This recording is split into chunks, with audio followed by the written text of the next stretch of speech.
even though I have less vision, I have more confidence, because I've lived with it for longer, because I know these things, because I've met a lot of disabled people who are doing amazing things, who inspire me, who say, I climbed Mount Everest and I'm blind, or I don't have any limbs and I did this. And there are all these people out there who are doing things that challenge these preconceived ideas. And so I just see myself in that lineage is oh, here I am challenging these, preconceived ideas about sight and vision and filmmaking and all these things.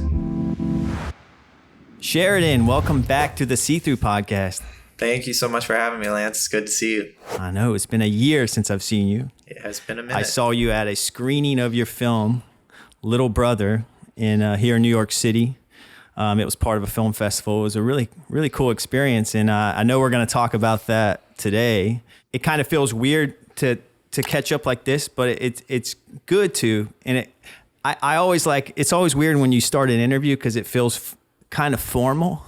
Yeah. Yeah. When we're a little more informal. Yeah. Let's hear some about Little Brother and what's going on, because I know you got some big news to share. Yeah, I think the biggest news right now is that we have distribution for the film, which it's coming out September 17th in select cinemas and on demand through Gravitas Ventures. And yeah, that's kind of the big thing. It's I've been working on the film for 6 years, and it's finally going to make its way to audiences. Nice. Yeah, because when we talked 2 years ago, you had finished the film, but it was kind of still in the process of post-production and going out to festivals, and now it's been to festivals. And that was kind of the goal of festivals, right? Was to pick up distribution. Yes.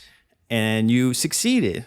Can you tell people what that actually means? Because I feel like a lot of people don't quite understand the process of from making a movie, but then also getting it out there into the world.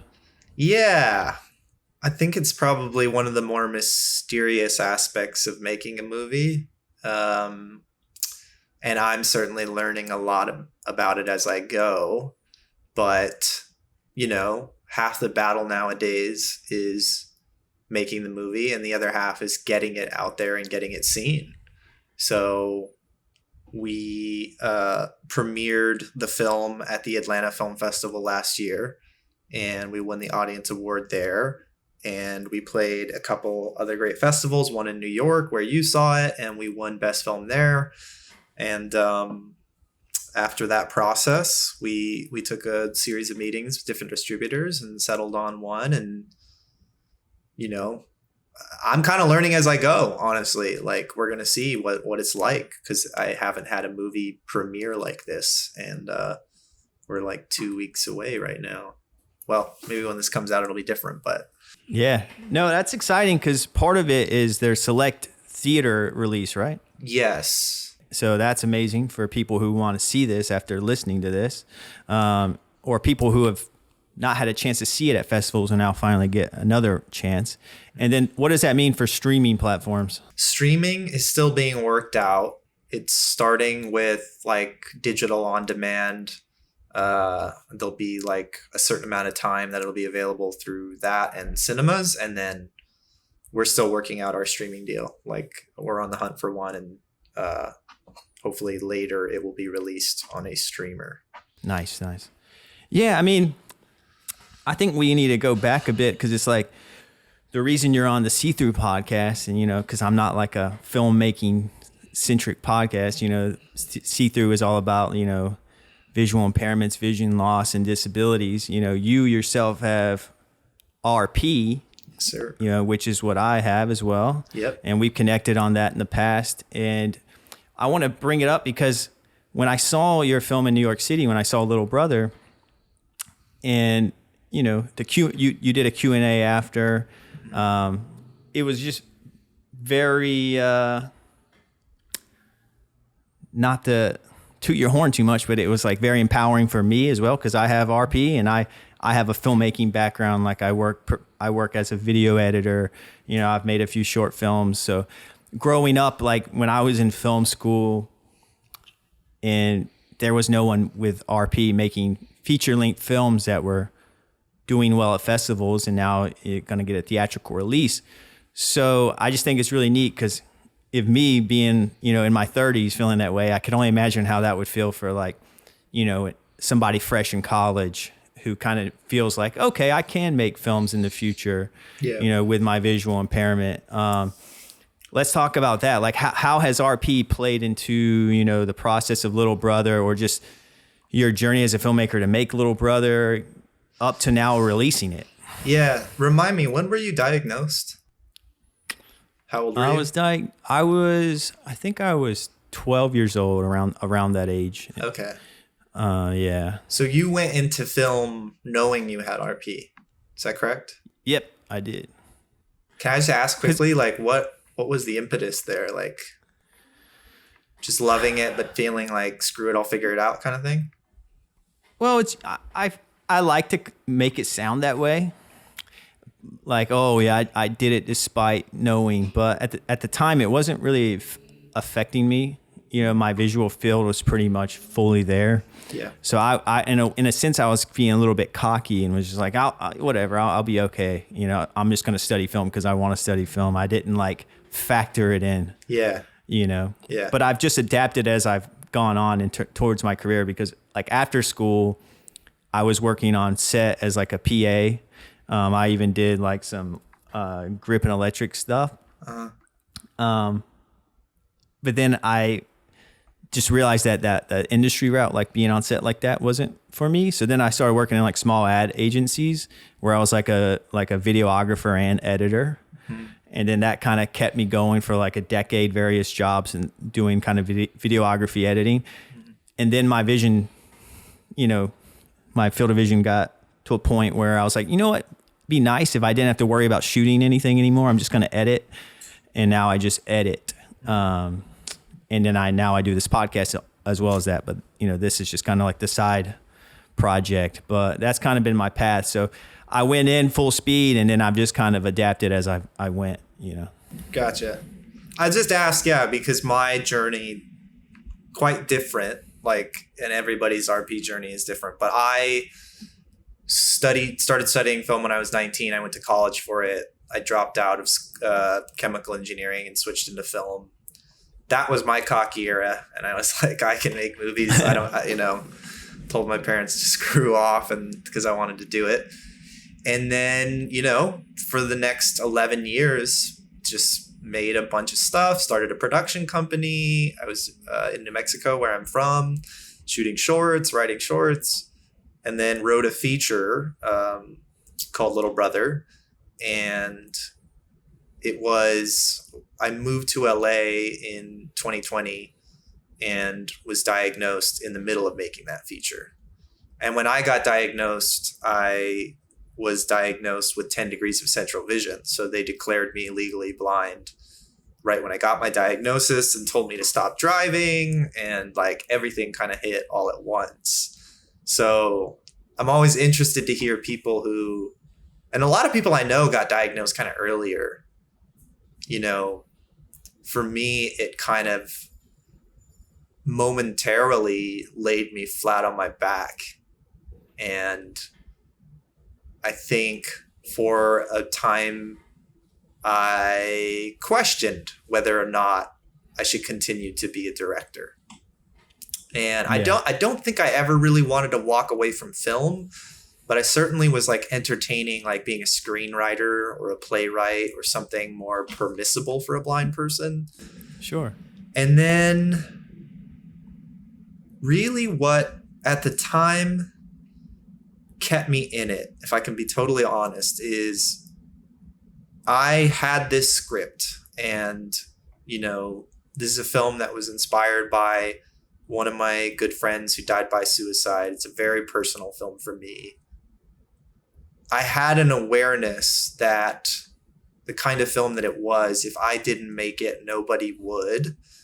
And I made like a private negotiation with myself at that time, because I still had 10 degrees. And I said, okay, I think I've got enough sight to make this movie. I'm still reading print. I'm still doing all these things. So I think I kind of told myself, all right, well, maybe this is just like my first and last movie. at the same time. And that was a weird, maybe it sounds sad to hear that, but it was weirdly clarifying for me. That was like, if you could just make one movie and maybe your future was going to change, would you still do it? You know? And so I came back to the story, which is why I became a filmmaker. And it was a story that I just knew I had to tell. And I wanted to tell, and I knew if I didn't tell it, no one else would. And that got me back on the horse. And I got back up and I said, I'm going to keep, I'm going to make at least this movie. And there were other things like, you said earlier about seeing me be a blind filmmaker. I found Rodney Evans, who maybe your audience is aware of. He's a legally blind filmmaker in Harlem who has RP. And so his story really gave me the permission to say I can still make movies. Or at least at the time it felt like, oh, I can make one movie because look, he's doing it.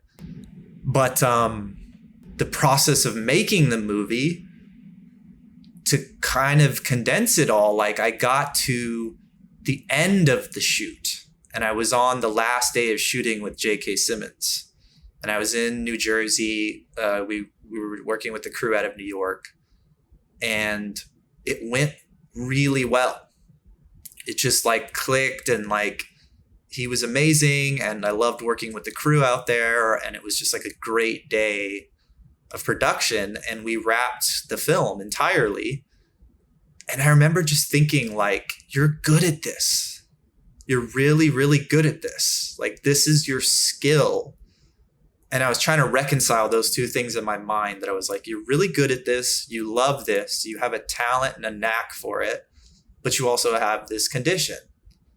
And because I had the confidence I'd gained from making the movie, at that point I said, no, I'm going to keep going. I'm going to figure this out, and I started this journey of unpacking, these kind of what feel like big questions, but aren't as big to me now, which were, why can't a blind filmmaker be a director? Why can't a blind person direct a movie? Why can't, challenging these deeply held, in my opinion, like uninformed and slightly ableist beliefs about who can and can't do things. Yeah. No, that's great. There's a lot of also like internalized ableism that, you go through. And I think if you're on a vision loss journey, typically when you're first diagnosed is when you had the most of it, in your body, so it's like, and then as you kind of start to live with it, adapt to it, get familiar with it, meet other people who have the same condition or different conditions even, then you start to kind of put the pieces together and you're like, hey, I was overhyping this thing. Yes. It provides real life challenges. There's obviously real challenges that you have to overcome and obstacles you have to overcome. But at the same time, when you're first diagnosed, your brain has a tendency to go to a darker place or to think only in a box. Like for example, with RP, and this is something that I deal with,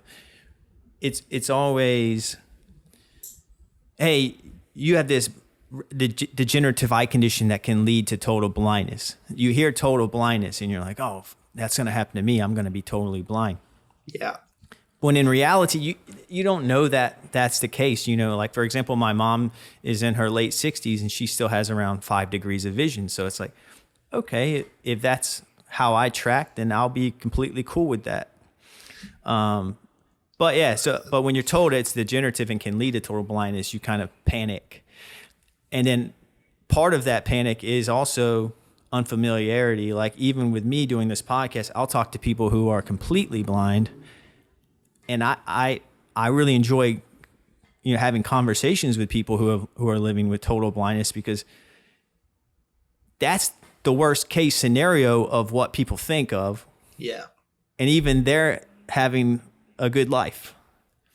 So your worst case scenario isn't even that bad according to the people living with it. You know, they admit the challenges, obviously, but they're not like, I know there's some people who probably have more of a negative outlook, you know, to each their own, but the people I tend to talk to seem to overcome it in very positive ways.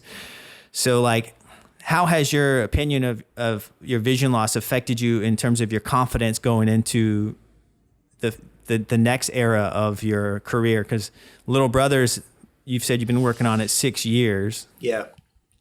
You know, you're working on a documentary now. I know that. Yeah. You've done a Samsung commercial, and you're not showing any signs of stopping. So I guess how's it feel to kind of feel more confident, or do you attribute your confidence as a filmmaker to being more comfortable with RP, or do you contribute it to just having more experience now directing? A couple things came up for me. The first thing is I remember I was on set of Little Brother, and I was sitting and having lunch with one of the lead actors who's in it. His name's Daniel Diemer. And this idea of like the future, you know, how much will I see? I spent a lot of that first year, like trying to figure out how I would do it if I went totally blind. So I just jumped ahead and I was like, how would I do it? This seems impossible. This doesn't make sense to me. And we were eating lunch and I was telling him like, maybe I could do this, maybe I could do that. And, you know, I even had a certain amount of confidence about it because there was just something in me, like it's spiritually in me that I'm like, fuck it, I will figure it out. Like there's a doggedness in me. I don't know where it comes from. You got that dog in you. I have a theory that it's because I'm half Irish and half Korean, and both of those countries were like colonized and exploited, and they're both kind of rebel nations, and they're just like, they fight. They're fighters. But I like that. He basically kind of politely interrupted me and he said, Sheridan, you're not blind yet. Like he kind of, and when he used the term blind, he meant totally blind. Yeah. He said, this is all well and good, Sheridan, but you're not even there yet. And then it all kind of hit me. I looked around. I was like, I could see his face. I could see the hotel we were at. I was like, oh, he's right. And so part of the journey is, I'll be honest, it's a bit of a mind fuck, but the balance you have to find is you have to acknowledge the future and know that where you're headed is not a dark and scary place.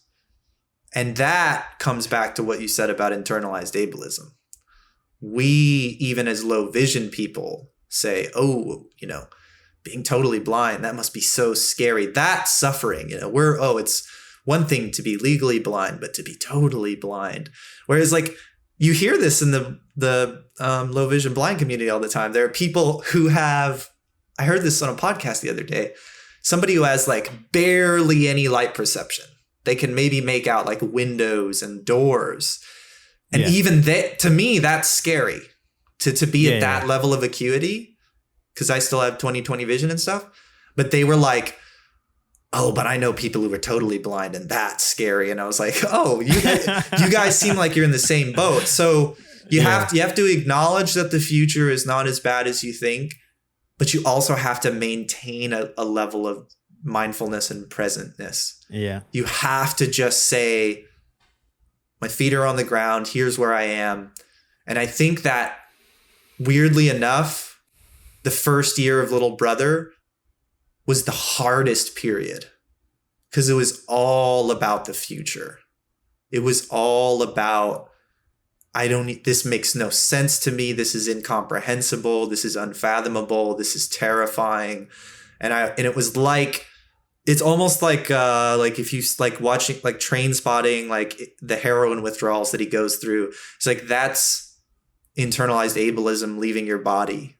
It's like really intense. Because for 30 years, I was taught that blindness is the end. Blindness is darkness. Blindness is terrifying, you know?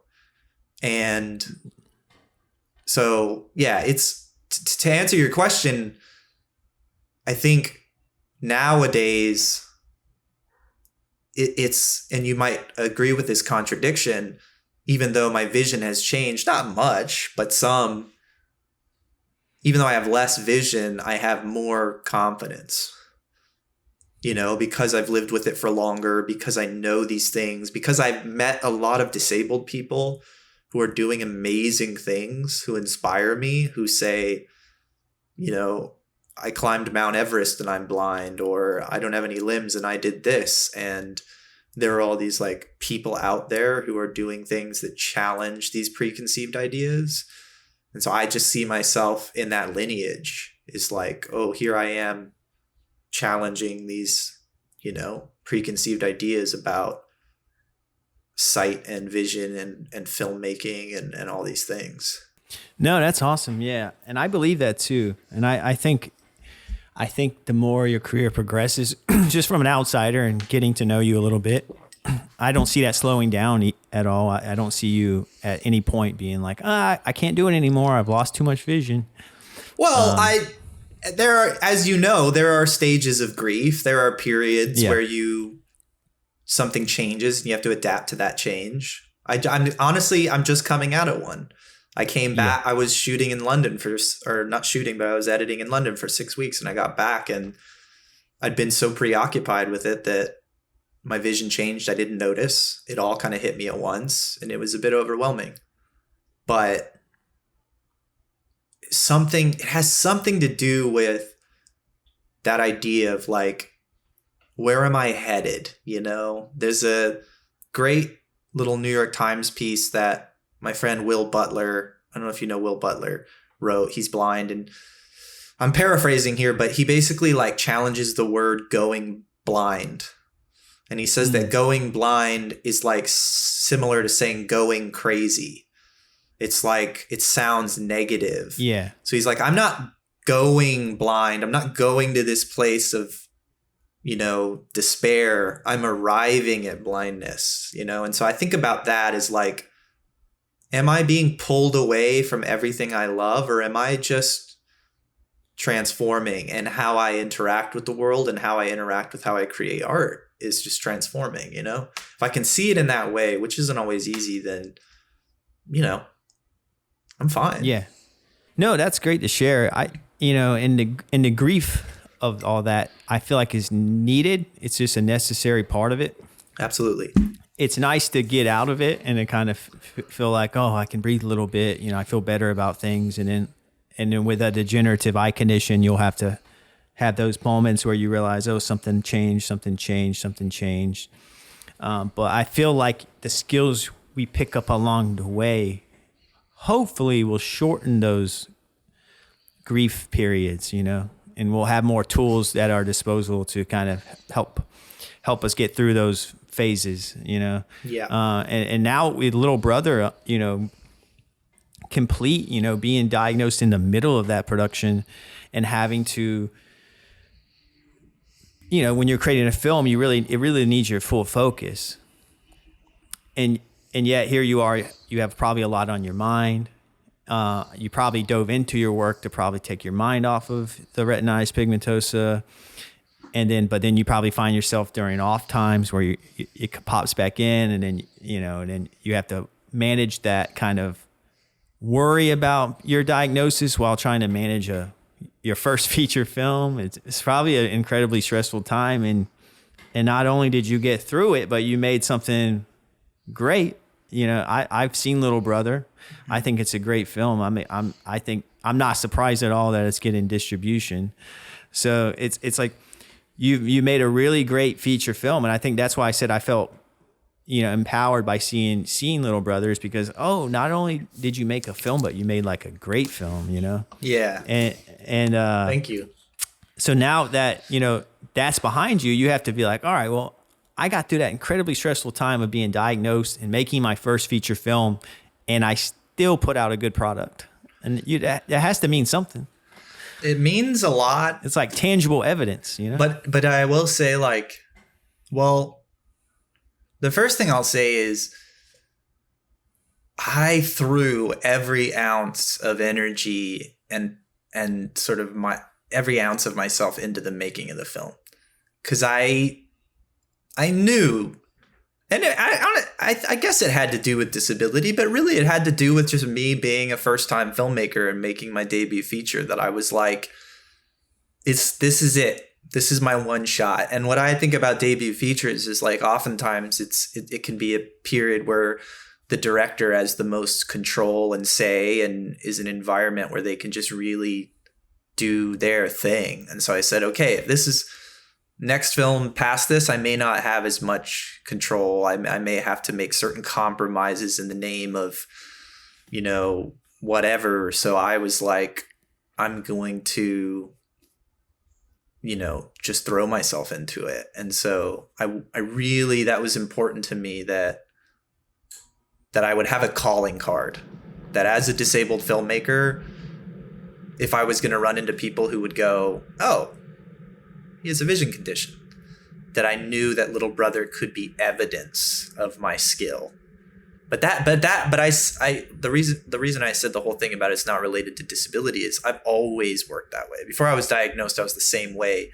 For me, like, the work is the work, and there's no amount of selling it. It just, the product has to work. So I was, it's good to hear that you feel that way. I hope audiences feel the same, but a lot of, my mind is echoing in terms of like the tears and the strain that I put myself under for the last 6 years to be like, just to put it all into this movie, and everyone who worked on it had that same relationship to it. So yeah, I mean, it's one of those things where it's like, you really put yourself through something, and you should feel proud of it. And it's kind of like should be a beautiful moment. I hope you take the time to kind of stop and like, I haven't, it's kind of stop and just kind of think about it, cause I mean, it's a lot to process. I feel like talking to you is one version of that, but I'm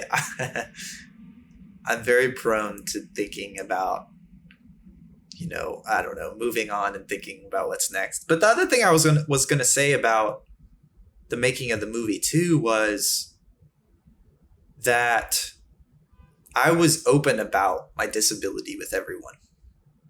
And that was a really critical moment for me, was when I decided to go public about my disability, and then to also just then be very open with all my collaborators, whether it was my department heads or my cast and stuff. So, I had my cane in my holster in case I needed it. And I had an iPad that had inverted screen colors with script on it. So I had my accessibility. I knew I had made the adaptive kind of adaptation necessary to direct the film. And really, because I knew I was stepping onto a friendly set where everyone knew I was disabled and they were all there to support my vision and were buying into it.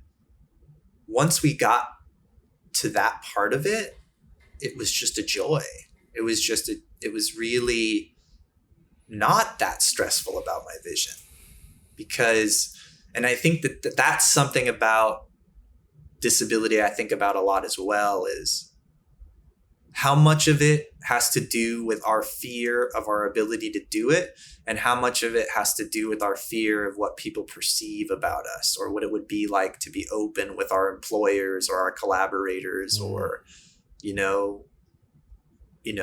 now if I have to take my cane out, what is an exec going to think if I take my cane out, and like, versus like the doing of it, I can do it. I've always done it. I'll find a way. And so I think that's an important thing to just maybe note, is like, for me, if anyone's listening, they have a disability, like for me, it was just so helpful to just be like, let me just be completely open about this. And I had to do a meeting with my producers midway through the film where I said, hey, this is what my vision looks like. And maybe that means that I am, not going to be reviewing 60 pages of like production design, image references. I need to be talked through those things. And like, and there are ways around it. And I was met with like, of course, whatever you need, and so I kind of had like maybe because I was a producer and I was the writer director and I worked with the right people, it felt like the experience that I hope that all disabled people get to have on creating something. No, I love that. Yeah, I think people underestimate how hard that is to be transparent about having a disability, especially for someone like you being newly diagnosed. Like, for example, I was diagnosed, like I said, when I was like 12, and I didn't tell anyone until I was like 27. Yeah. So there's varying degrees of that. So I give you a lot of credit for coming out like that and sharing that with everyone. And whenever I did start telling people about that, I felt that relief. I felt that feeling that I expected to feel. I expected it to be, again, worst case scenario. I expected it to be like, oh, everyone's feeling sorry for me and people are crying, but then people were just really cool about it, nice about it. And so, yeah, that's cool. I wonder how the process would have went if you had not disclosed it and you were trying to not tell people and just try to pretend, because I know people are out there still pretend a lot of the times. How do you think that would have went? It's hard to speculate because I didn't do that, but I think that then it would have been the first time you were explaining me making the film, which is movie making demands way too much of your energy and attention. It's way too hard of a profession to be juggling this private thing and the stress of it. Like, I was under intense amount of stress because we're trying to make a film with, every film you make, there's not enough time, money, resources. It's a constantly changing thing. I mean, making a movie, setting aside brain surgery and like serious affairs that people have to do to make a living, aside from that, making a movie is really fucking hard. So if I had been juggling that private thing and not taking my cane out if I needed it, tripping on things, I think I probably wouldn't have made it. I think halfway through I would have collapsed or something. Yeah, it's like a weight on you if you don't talk about it. Exactly. Well, and what I tried to do is do the opposite. It's like there's a spectrum, right? There's the neutral stance, which is, let me just tell people, let's get on with it.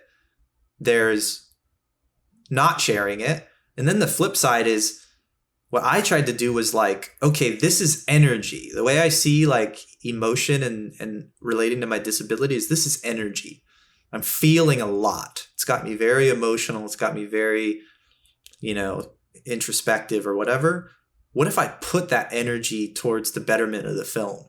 So like I leaned into that and shared my fears and my emotions with my cast.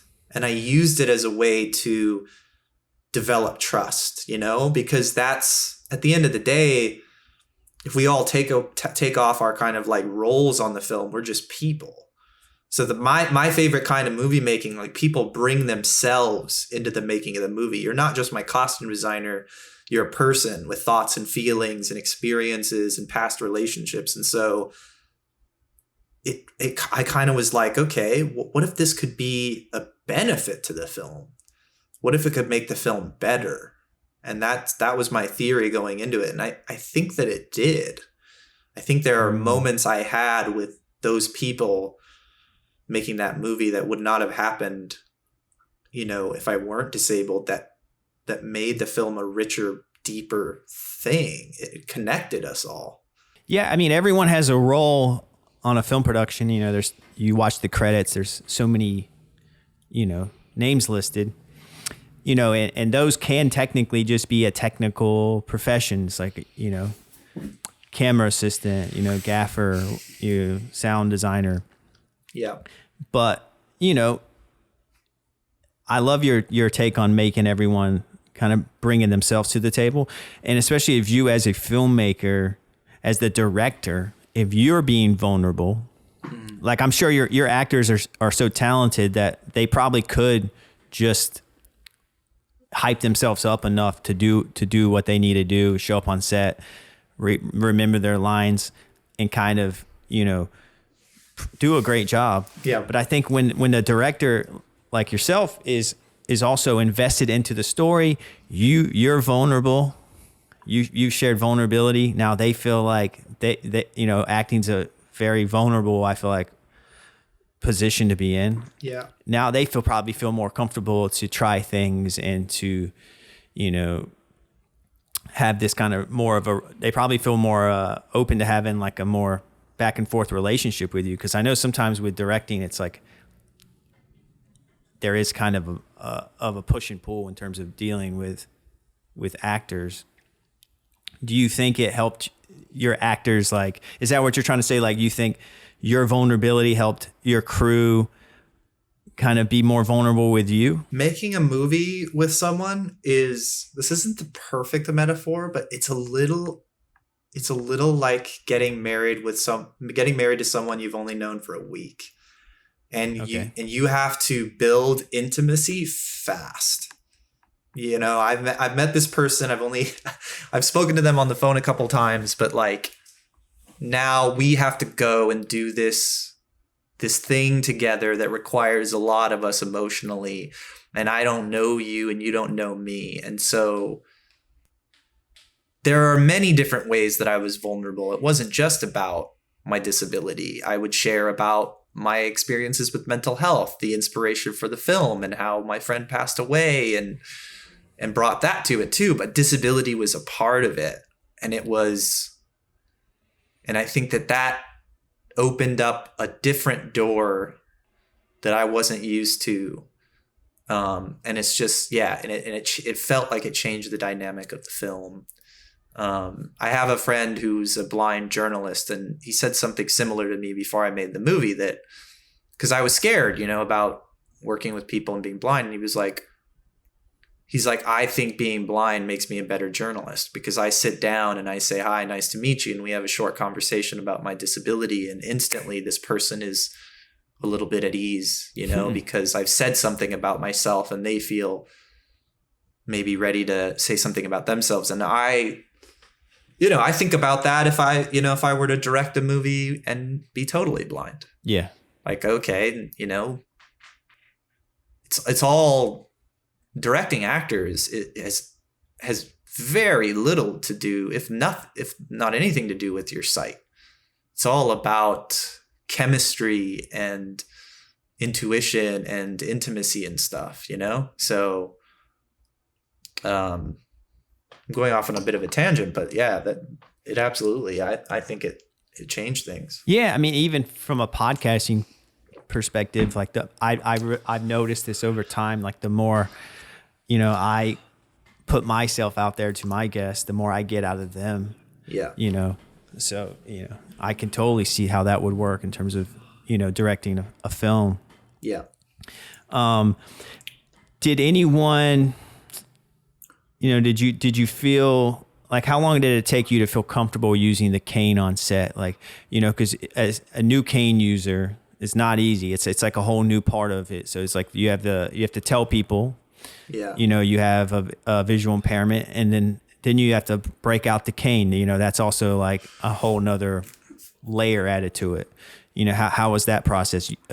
Using the accessible tech that you talked about, like, was it just a talking point? Was it a big deal? Or was it just something that, for example, I'm hyping that up right now. Like it could possibly be like a big deal, but it could have been nothing. I'm going through an experience right now where I'm having to use it a bit more in public around strangers. And that feels like a big step. Yeah. And I can feel that. I don't remember it being really mattering at all when I was making Little Brother. I didn't need it very often. I only needed it if it was like really dark or really crowded or something. I was at that stage of my vision. But I think it was because by the time I brought it out, I'd already been maybe shooting with the cast and crew for a week. And so they just felt like family, and you aren't afraid to bring your cane out in front of your parents or your partner or something. So that's how it felt bringing it out. But I did a morning meeting the first day of shooting And I got everyone together, and, you know, some of the crew I hadn't met yet because they were working in their departments. And I just, you know, I did a little speech about the importance of making an independent movie together and got everyone excited about it. But I also included in that, and I said, you know, I have this vision condition. If I don't see your hand because you're trying to shake my hand, that's why. And I might, you know, when I'm on set, if you see me walking towards a cable that's on the ground, like tap me on the shoulder and let me know or something. And so I just wanted to kind of put that out there. And then everyone just went about their days. But the way an anecdote I can give you to sum it up, that experience was, well, there's two anecdotes. One is my production designer, take this as you will. It meant a lot to me, but this is what happened. My production designer was fighting for more money for a certain scene. And his name's Tyler Evans. He's based in LA. He's incredible. He does a bunch of super big music videos for like Billie Eilish and Ariana Grande and stuff. Nice. But he was losing that fight about getting money. And he basically like said, this movie needs to be good. This is an important film for Sheridan. Like, I need to do a good job on this film. Like, this matters to me. And so that was very moving to me, you know? And it wasn't like it didn't feel like a tragic thing that it was like, oh, well, it's so sad Sheridan's blind. And it was just an example of the way that we were bonded by that disability, and he knew. So that's one story. And then the other one is when we premiered the film in Atlanta,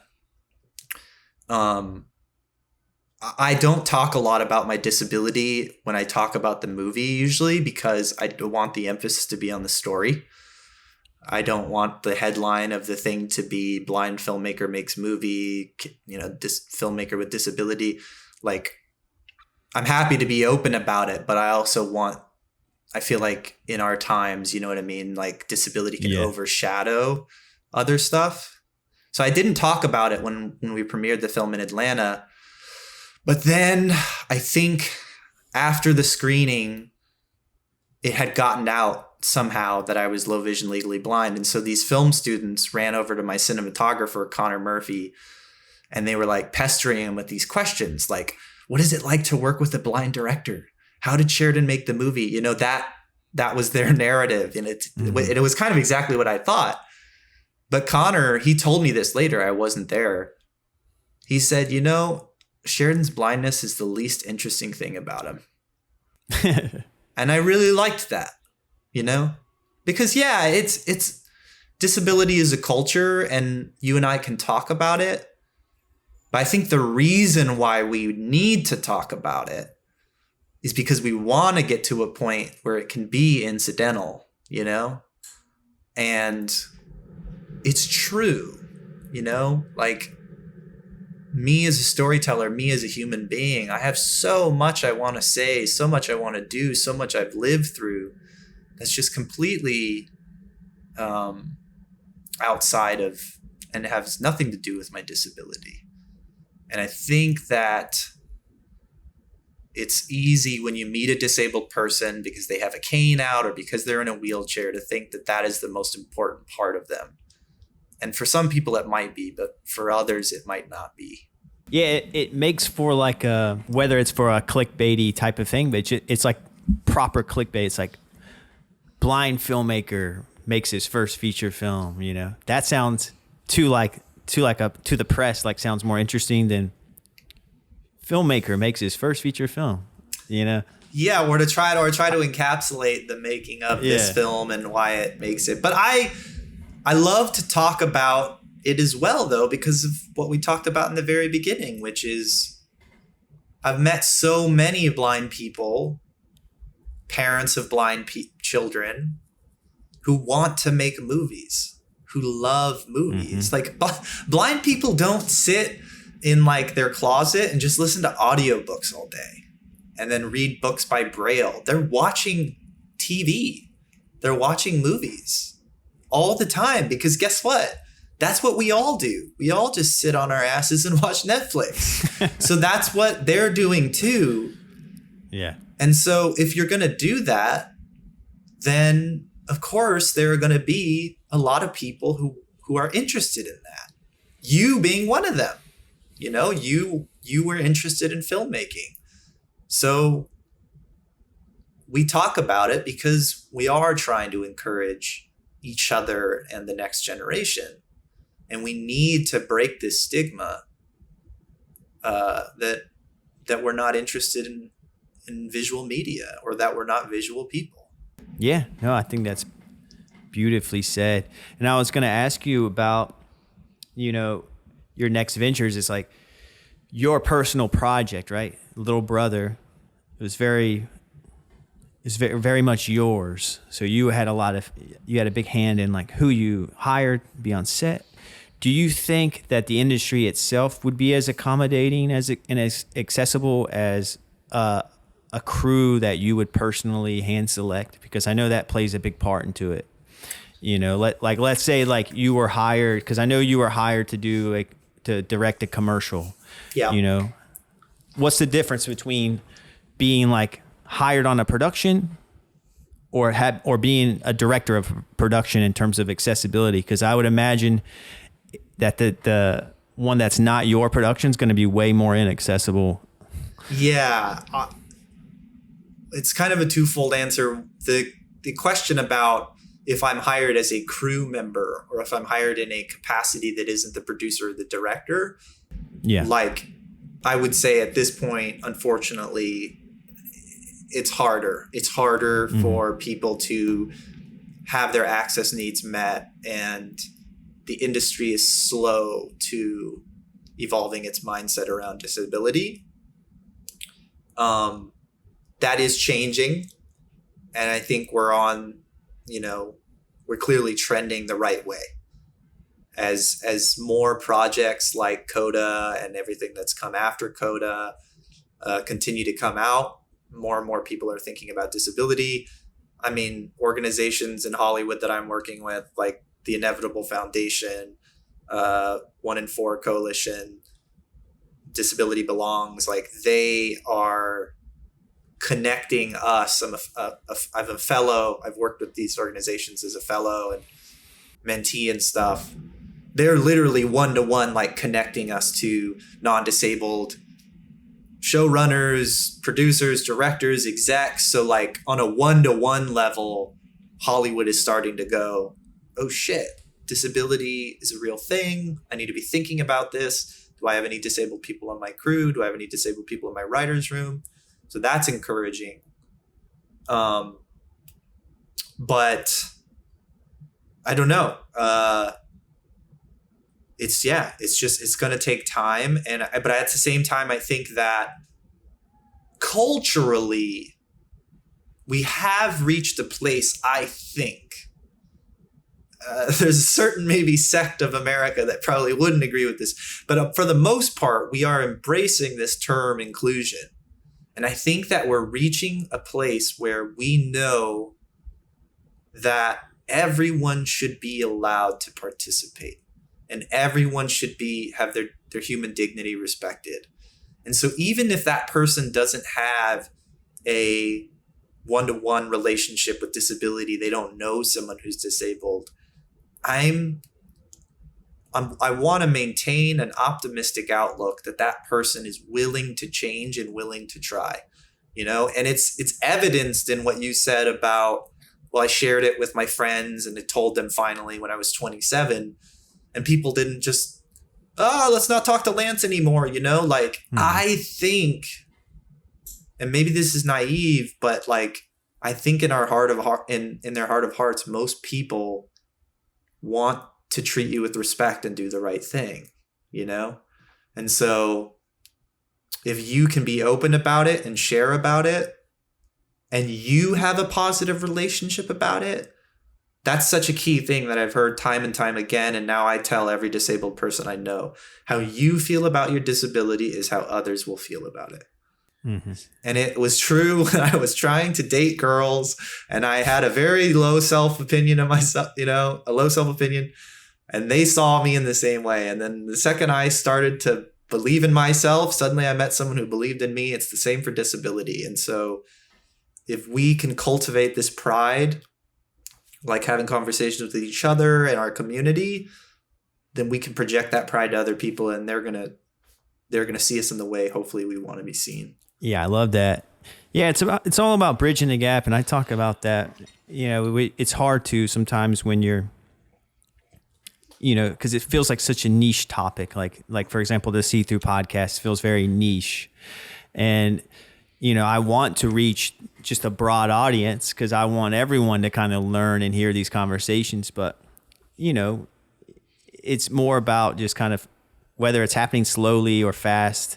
You know, I'm just kind of content with building it at whatever pace. You know, it's just kind of a project for me to have fun. But yeah, it is hard when it's such a niche to kind of reach a massive amount of people. It's weird though, right? Because it's not niche in the sense that 1 in 4 people in America have a visible or invisible disability. And I just got done doing some other interviews like recently, and I've been sharing about my disability in some of them. And one person told me that they had OCD. Another person told me that they were agoraphobic. And so like, you know, their disability is out there. It's just, we, for a variety of reasons, culture has kind of like silenced us. So this podcast that you're doing is really important, and all the work that everyone is doing in the disability community. We're not in silos. Like, we're all a part of the same community pushing towards the same, I think, goal. And, you know, what you're doing is as important as what I'm doing by making a movie.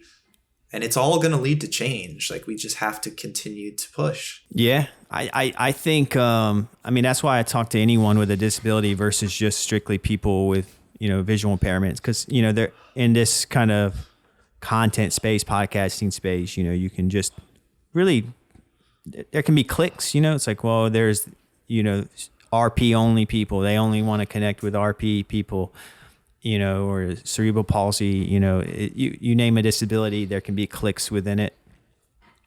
So I'm trying to paint like, you know, bigger picture and just kind of connect everyone and just use the disabled community as a whole as a message, because it's like you said, it's all the same. Yeah. You know, like no one cares what the name of your visual impairment is. Yeah. You know, it's all the same, you know. That's a good That's a good way to put it, though, is like, I was just going to say, the reason why disabilities can be a fractured community group is somebody who's blind actually doesn't know anything about what it's like to live life in a wheelchair, you know? Yeah. But if we can understand that even though I have RP and someone else has Stargardt's, and we see slightly differently, we all know, oh, we're visually impaired. You can just broaden that umbrella and understand the experience of being disabled and having to contend with ableism or contend with expectations. Like, you know, we're all in it together. And I think that I sort of see that as like pre-2000s, post-2000s, like with social media and the internet, and disability pride is just like ratcheting up to a whole new level. And so I hope that we band together, because when we do, I mean, we are a very formidable, we are the largest minority group, you know, we are the majority of minorities. So like, there's power in that. And it's happening. Yeah, there's definitely a lot of power, but there's still definitely a lot of like hidden ableism within, you know, ourselves. Absolutely. You know, even like going back to me saying this is a niche, it's almost like it takes courage almost for people with a disability to even think about disability sometimes, because it's like back when I was less comfortable, hearing an interview with people talking about RP or how they live with RP would scare me. So it's like a uncomfortable feeling, but then like the more comfortable you get with it, the more you're able to kind of educate yourself and dive deeper into the subject matter. But when it's new to you, it's almost like you're too scared to look. It's like, Yeah. you know, it's like, so it's just all about creating an environment that makes you feel more comfortable to kind of explore, you know, the topics that, you know, I'm covering, and I feel like, you know, you being a director of Little Brother and having, you know, distribution, and as you move on to more projects and reach more people, and then like you said, people just happen to stumble upon the fact that you're a blind filmmaker, that's going to make them Google retinitis pigmentosa. You know, Sheridan has retinitis pigmentosa. I love his film, so let me see what is that exactly. And then more people will learn about it, you know, or the person who's not quite ready to dive in might feel more comfortable diving into it because they saw your film and they saw how you're doing great things within the world of filmmaking. So they're like, hey, Sheridan's owning it. Maybe I should feel more comfortable about it, you know? So as long as people are like being vulnerable, you know, going back to vulnerability, I think the more people that are vulnerable and kind of sharing their experience, the more likely other people will end up being more vulnerable, because it's all about just creating a comfortable environment, because people are scared out there, I think, you know, and we both have been in places where we're scared, you know, and I'm still scared all the time. Every now and then I'll have a thought, you know, where I'm like, oh, but my tools, like I talked about earlier, it's way easier now to pull myself out of it. I can almost just be like, hey, you're good. Wait, you know, I get why you're worried about that. I'll talk to myself. Like, I get why you're worried about that, but let's not forget this, and that, you know, let's chill out. You know, it doesn't have to be all doom and gloom. And, but it takes work. Like, for example, I've been doing this for 4 years now. So it's not easy. No. You know, I've had some hard discussions with people, but it's helped me grow as a person. And honestly, the podcast is a way to force myself to. And, you know, like you did, you know, took you 6 years to do Little Brother, and now you're moving on to the next thing. And it's all about, you know, continued growth and taking the next step and waking up the next day and trying again and trying again and trying again. And it happens slowly. You won't just all of a sudden feel acceptance. You won't all of a sudden just feel like you know you're 10 feet tall with your disability, but it's possible. You just gotta get comfortable somehow in the uncomfortable. Yeah. You know? And I think you're completely right in everything you said. And the immediate response we had to RP was fear and discomfort and, you know, ignorance about it. And so let's try to bring that into our interactions with non-disabled people. Because of course, their first reaction, I mean, why, you know, it's probably not fair to expect them to just say, oh, well, I get it. They might look at my cane and go, oh shit, that's weird, you know, because like, I think about it, the fact, you know, because both of you got, and I were not, you know, we were diagnosed. I went 30 years, like, not being blind. And so if I saw a blind purple person with a cane, I might have looked. And I might have been confused by that. And so, but if over time our relationship to it has changed, look at disability entering the mainstream. You're seeing it more in film and TV. You're seeing it more in commercials. There's conversations happening about it at the White House. Could we parallel our own personal experience with the experience of just society? And, you know, Coda came out, I think, in 2021, I want to say.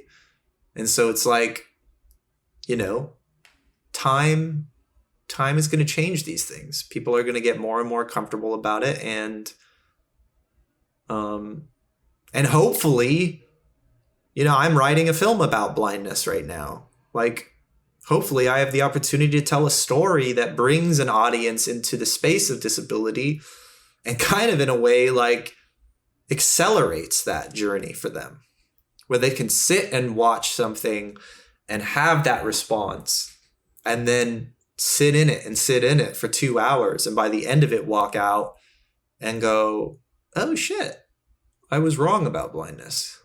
You know, blindness is something completely different. Like that's very interesting to me right now, like that process of taking someone from unknowing to knowing. Yeah, the same. That's it. That's such a big part of why I even do anything with it in this space, because, you know, people with RP, they need support, but it's like, honestly, like I like to reach people who are newly diagnosed, or that's like my favorite target audience is like the newly diagnosed, because I want them to feel better about it. Yeah. You know, but I also like to shine a spotlight on people in the community and kind of hype them up and share all the great things that are happening, and just have fun conversations that are just kind of demonstrating, you know, what disabled people are capable of and are up to in their lives. You know, but yeah, I think telling a story about blindness and having it in the form of a film, you know, everyone's favorite art, you know? Exactly. So yeah, I think that's a way. I mean, you're just bridging that gap between, the non-disabled and the disabled world, which I commend you for. You know, Little Brother, you know, let's end on Little Brother here. So Little Brother is not about blindness. You know, like you said, it's about two brothers on a cross-country road trip. Deals with themes of suicide. So but I'll say this, I've seen the film, it has a very deep message to it, but there's also a ton of humor in the film. Yeah. And it's a very entertaining kind of road trip movie that I think people will enjoy. And I highly recommend everyone go check it out. It's go see Sheridan's hard work of the last 6 years. I think he deserves it. Go check it out. Thank you. Yeah. Please go see it. I worked really hard now. Yeah. And I'm going to try to time this episode when it's, released. So I'll have links in the show description that kind of can direct you to where maybe you can possibly find screenings in your area. And then make sure to follow Sheridan, so you can keep up to date, on the progress of not only Little Brother, but his other projects in the works. He's going to do big things as a filmmaker. He already is, but you definitely want to get in early with Sheridan. Oh boy. But yeah, I mean, I would say anything else you want to plug, Sheridan? No.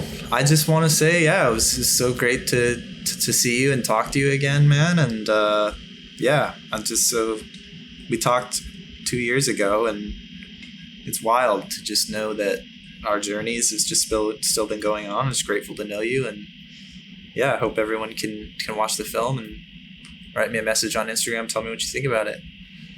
Yeah. Our journeys won't end until we're both dead. Damn, dude. We'll end on that dark note. Yes, but yeah, it's never ending. So we might as well get used to talking about it. So I'll have you on every 2 years until we're both like in our 80s. That would be great. I want to be on this like 8 times. I want to break the record for most podcast guests.